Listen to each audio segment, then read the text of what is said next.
It is my pleasure to welcome our Spring 2016 commencement speaker, Russell Wilson.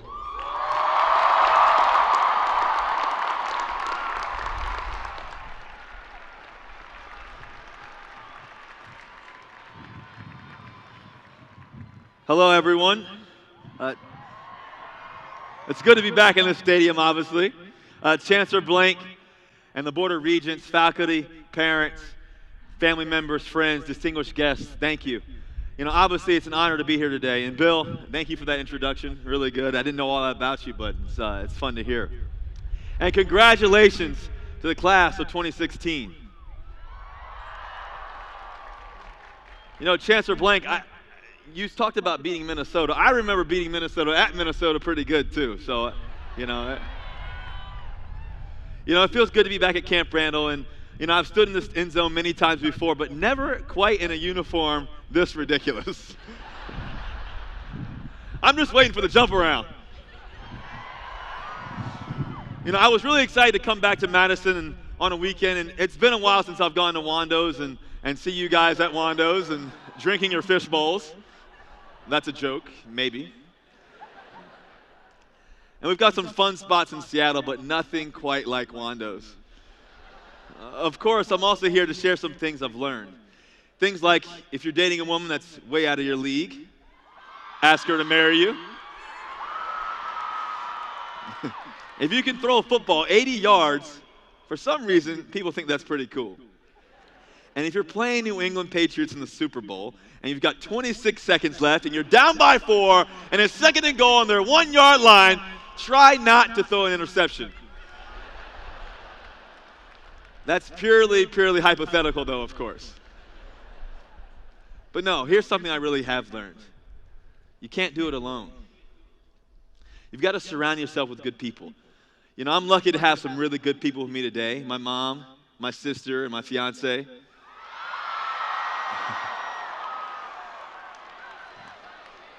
And class of 2016, you've got some really good people with you today, too. So let's give it up for parents, grandparents, family and friends, professors and mentors who have helped you make it this far. They deserve a big round of applause. Of course, today, though, is about the graduates. You know, earlier today, I had a chance to meet just a few of the members of the class of 2016. And I was truly inspired. I met Marcus Bowles. When Marcus came here, the first time he failed a few classes and had to transfer out. But he didn't give up. After community college, he came back to University of Wisconsin-Madison, and today, he's getting that bachelor's degree. I met Leah Olson. Leah's 6-year-old son, Dylan, has cerebral palsy, but he's not willing to let that define him. And neither is Leah. She's always fought for her son, and she's graduating today with a degree in social work so she can fight for even more families like theirs. I met Pablo Montes. Pablo is the first in his family to go to college. There were semesters when he worked 3 different jobs while studying full-time. One semester, he couldn't make enough to pay rent, so he was homeless, living on friends' couches. And it hasn't been easy for Pablo, and yet today, he's graduating with a double major in sociology and human development.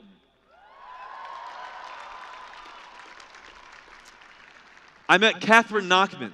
Catherine served our country as an intelligence analyst in the Marine Corps. Then she went to school and earned her undergraduate degree, and today she's graduating with a master's in social work. You know, meeting with Marcus and Leah and Pablo and Catherine and hearing stories about all the people here in the stadium who are already beating the odds and changing the world, I admit, I almost felt kind of confused. I mean, I'm not the most conventional person to give a charge to the graduates. I was a college student myself just 6 years ago, and you know, the thought of turning 30, just being 27, still kind of scares me. And when a 300-pound guy is chasing me down the field with a big G on the side of his helmet wearing green and yellow, the last thing I'm thinking about is how do I use my liberal arts degree? But here's what I realized. In a few hours, all of us will leave Camp Randall with the exact same mission, to make the most of whatever talents we were born with. whatever gifts God's given us. Because if you're earning a degree from UW-Madison, the question isn't whether you have something to offer to the world. You definitely have something to offer to the world. The question is how and whether you'll do it. There's something my dad used to always taught me. He used to always teach me, I should say. I remember playing t-ball as a kid, and not to brag, but I was a really good t-ball player. I mean, I'm talking about really good. I crushed t-ball. So even though I was just 3 or 4 years old, I remember thinking, I could be something special one day. My dad thought I might be getting ahead of myself, so he'd set me straight and he'd say, son, potential just means you haven't done it yet. Potential just means you haven't done it yet. Already in my career, I've seen that lots of people have potential, but not everyone does it. And I've learned that the difference isn't the way people handle themselves when things go well. It's when you land the job you want, or you go to the school you want, or you achieve something maybe a little bit earlier than you expected. Go ahead and celebrate it. Be happy. Enjoy it. But remember that the moments when life tells you yes aren't the ones that define you. The moments that really matter are the moments when life tells you no. That's what I want to focus on today. What do you do when life tells you no? You may be surprised to hear this, but life has told me no lots of times in my career. In 2007, I went to college at NC State because I wanted to play baseball and football.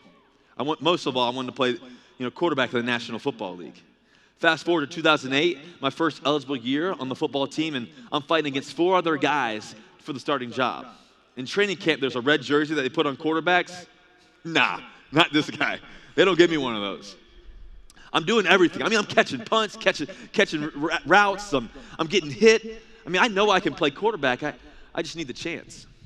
About 2 weeks before our first game, my coach calls me into his office and tells me I'm not getting that chance. Excuse my country voice here, but he says, son, I'm switching your position. I'm moving you to safety. He's not asking me, he's telling me. I could have just gone along with it, and maybe I should have just gone along with it. But for whatever reason, I wasn't ready to take no for an answer. I prayed about it. I talked to my mom. I talked to my brother. I would have talked to my dad, but he was on his deathbed at the time. And after a few days, I just came to this peace. Now, this is the part of the speech where I'm supposed to tell you to believe in yourself. But those days of praying and all that wasn't about believing in myself. They were about knowing myself. Let me put it this way. I love singing. Michael Jackson, I'm Michael Jackson. I'm Michael Jackson's Tito. I'm Janet Jackson's long-lost brother. My moonwalk cuts the rug. Dancing Machine, Smooth Criminal, this guy. But no matter how badly I want to be a pop star, it would not matter how much self-confidence I had or have, or how many hours I spent at the studio. Trust me on this. I cannot sing. So the question I asked when life told me no was, what am I capable of? Am I capable of doing what I want to do? I really had to think about it. And when it came to playing quarterback, the answer was yes. I knew I could throw a football and move really well. I knew I had the focus. I knew I had the ability to succeed. I just needed the chance. Once I knew what I was capable of, I didn't feel afraid to let everyone else know it too. So a few days after our first meeting, I walked back into my coach's office, chest big, feeling good. I'm 18, 19 years old at the time, and I said, Coach, I'm going to be your starting quarterback. I'm going to be first team freshman All-American. I'm going to be first team All-ACC. I'm going to play in the National Football League for a long time. I'm going to win multiple Super Bowls. I'm going to be a Hall of Fame quarterback. What do you think? He looked at me like I was crazy, scratching his head. But 3 days later, he named me his starting quarterback. So here's my first charge to the graduates. When life tells you no, ask yourself honestly, what am I capable of? And once you know the answer, don't be afraid to let everyone else know it too. Another time life told me no was during my junior year when I was playing baseball. My freshman and sophomore year at NC State, I had about 450 to 500 at bats. Now it's the first few weeks of my junior season, the draft eligible year, and I'm barely playing. And honestly, I don't know why. And this one weekend we played UC Irvine. Both teams are top 5 in the country. And I don't play at all. The whole weekend, nothing. I'm not gonna lie, I was pretty frustrated. But my dad always used to tell me, be ready. Always be ready. So I decided I'm not going to complain. Instead, every time our defense comes in and we're up to bat, I put my helmet on, I put my gloves on, no more Garcia Parra style. I get my bat in hand, and I stand there waiting. First inning, second inning, third inning, all the way to the 10th. We get to the bottom of the 10th or the 11th, and there's 2 guys on base with 1 out. I'm just sitting there with my helmet on looking like a dork, and a guy pops up, 2 outs. Then I hear it, Wilson, you're up. So I go to the plate, and this guy's pitching it nasty. I'm talking, he's throwing 125 miles per hour, if that's possible. I mean, fuego. I mean, he's legit. The first pitch is a slider, and what do I do with it? Swing and miss. Next pitch, a slider in the dirt. Swing again, shouldn't have swung. Strike 2. I'm 1 strike away from losing the game. It's the first time I played in a while. The guy throws me a fastball high and inside. I'm thinking to myself, I still don't know to this day why he threw me a fastball. And what do I do with it? Wham! Boom! Game over. Hit it over the fence. Now, everyone in the stands that day saw the game-winning home run, but they probably didn't notice the guy who spent all those innings on the edge of the dugout with a helmet on his head and a bat in his hand. But if I hadn't stayed prepared like that for 10 or 11 innings, that home run, that never would have happened. So that's my second charge to the graduates. When life tells you no, stay ready. Always be ready. Now, so far I've told you about 2 times when, for whatever reason, I was able to turn things around. But sometimes life tells you no, and there's nothing you can do about it. I've spoken a lot already about my dad. My mom and my dad were the biggest influences in my life. No one supported my athletic career more than he did. I got drafted to play baseball on June 8th, 2010. And the next night, my dad passed away. We knew it was coming. My dad had diabetes, and he was really sick. But I'll never forget. I'm standing with my mom in the hallway, and the doctors come in. They say, do you want to go back in the room? He said, we'll stay out here for another 15 minutes or so. So we keep standing there just talking, and suddenly we have this feeling of God coming between us, and we both think, you know what?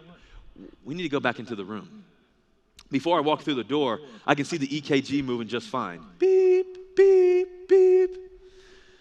I take 1 step into the door and I say, Dad, I'm here. Beep. The line goes flat. I miss my dad every single day. People have asked me, if I had 5 more minutes with him, what would I say to him? But I wouldn't say anything at all. I'd just hug him. That's what I'd do. Because that's the kind of relationship my dad and I had.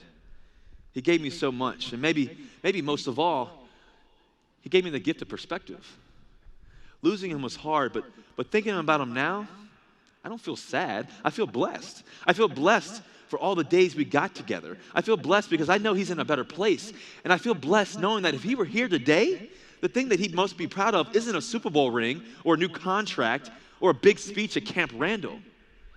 He'd be proud of my family, what a strong woman my mom is, about my brother, how well he's doing, about the amazing, amazing young woman my sister has become. That's what he'd be proud of.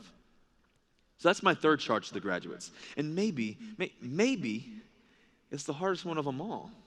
When life tells you no, find a way to keep things in perspective. That doesn't make the painful moments any less painful, but it does mean you don't have to live forever in the pain. You don't have to live forever in that no. Because if you know what you're capable of, if you're always prepared and you keep things in perspective, then life has a way of turning a no into yes. That's what brought me to University of Wisconsin. The summer before my senior year of college, I'm playing minor league baseball. I called my football coach at NC State and say, hey, coach, I'd like to come back for my senior year. And he told me I wasn't coming back. He said, listen, son, you're never going to play in the National Football League. You're too small. There's no chance. You got no shot. Give it up. Of course, I'm on this side of the phone saying, so you're telling me I'm not going to come back to NC State? I won't see the field? He said, no, son, you won't see the field. Now, this was everything I had worked for. And now, it was completely gone. If I wanted to follow my dream, I had to leave NC State. I had no idea if I would get a second chance somewhere else. So, the news that I was transferring out went out around 4 o'clock in the afternoon. I'll never forget, I was in Rome, Georgia, playing the Atlanta Braves organization. I wasn't sure what would happen. And then at 4:15, I got a call from the Auburn Tigers. And then I got another call. and another and another and another. Most of these coaches had never met me, but it turned out they'd heard about the way I'd handle myself, not just on the field, but off of it as well, during the good times and the bad ones too. In the end, what had started out as the biggest no of my career became the biggest yes of my career. Because I didn't get many second chances, but this second chance was right here from University of Wisconsin.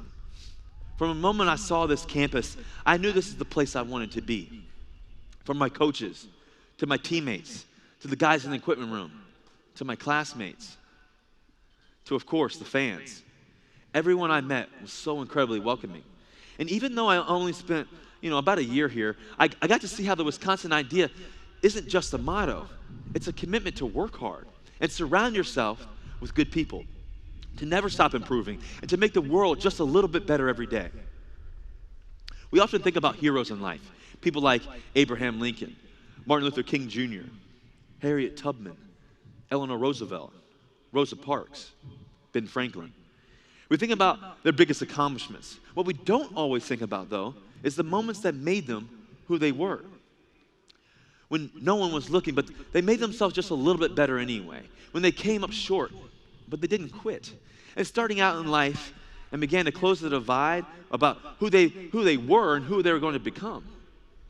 I think about this young guy from West Orange, New Jersey.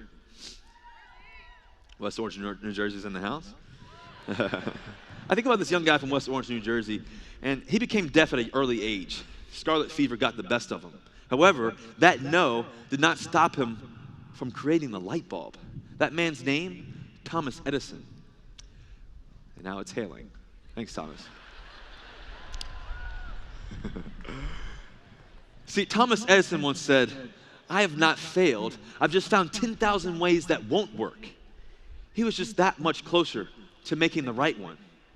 I'm thinking a lot about those moments right now, and I bet many of you are too, because if you're here today, it's a sign that you've achieved so much more, and you can achieve so much more soon. Now, if my dad were here with us, this is the point where he'd remind us that potential just means we haven't done it yet. He'd be right. I'll get done in a second here.